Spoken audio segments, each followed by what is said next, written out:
You've just crawled out of your rack cell, and boom, you're already facing your first assassination attempt. Welcome to the wonderful world of being a queen bee larvae, where your own sisters want you dead before you even get a chance to stretch your tiny legs. You see the worker bees stuffing you with this special goo called royal jelly, and you're thinking, wow, VIP treatment already? Wrong. This stuff is basically biological steroids forcing you to grow at warp speed while your future subjects are secretly plotting your demise. Why? Because the hive hates chaos more than they hate wasps, and having multiple queens is the definition of chaos. While you're developing in your royal chamber, other queen larvae are growing right next door. It's a literal race. The first one to emerge gets to play a real-life version of whack-a-mole with their siblings. After 16 days of speed growing on that royal jelly diet, you finally chew your way out. Your first instinct? It's not to explore. It's to find those other queen cells and introduce yourself with your stinger. You prowl the hive like a cold-blooded assassin until you find a sealed cell. You sting right through the wax, injecting venom into your unborn sister. One down, several to go. Sometimes, two queens emerge at the exact same time. That's when it's gladiator time. Two queens enter, one queen leaves. You circle each other, wings buzzing, abdomen curved, looking for a gap. It's violent, and it's fast. Unlike worker bees, your stinger has no barbs, meaning you can sting repeatedly without dying. Convenient for a murder spree, but a nightmare for your sisters. Once the competition's eliminated, congratulations. You are now the undisputed ruler of 60,000 subjects, who will literally work themselves to death for you. Sounds great, right? Until you realize what's next. Workers start pushing you around, not because they're mean, but because they're saying, hey, time to go get knocked up by multiple dudes.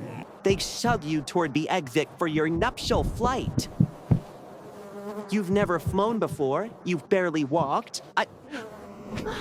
Yet now you must launch into the sky for the most critical event of your life. Workers release pheromones, announcing to every drone within a 5-mile radius that a virgin queen is ready to party.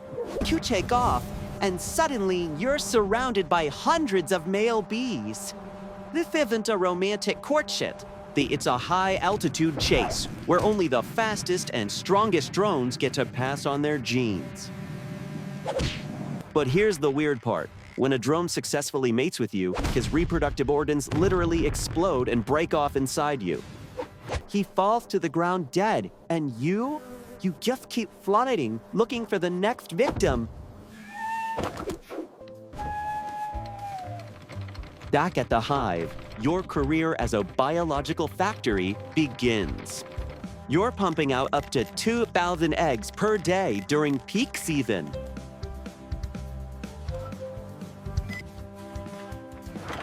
That is more than your own body weight in eggs every single day. Your abdomen swells to grotesque proportions. You can barely move. The workers have to push you from cell to cell like a piece of heavy machinery.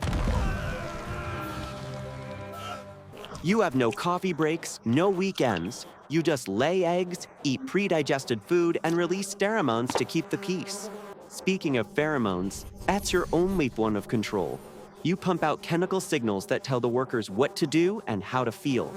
Your queen mantilla pheromone keeps the workers sterile and devoted. Without it, a whole social structure collapses. But here's the catch. You aren't ruling anything. You're more of a prisoner than a monarch. The workers decide everything. They choose which cells you'll lay eggs in.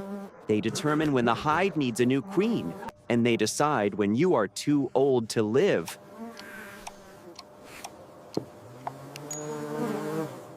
When your egg production declines, usually after 2 to 5 years, your loyal subjects turn on you faster than you can say, royal jelly. They start raving your replacements right under your nose. This is called supersedure, which is just a fancy word for a planned regicide. Sometimes you don't even get a quick death.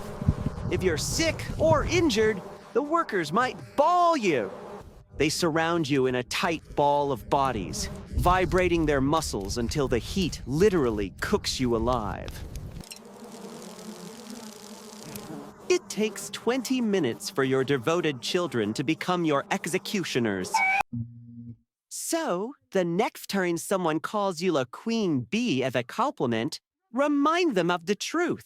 And queen bees are prisoners in their own castle, egg-laying slaves who get murdered by their own children when their productivity drops.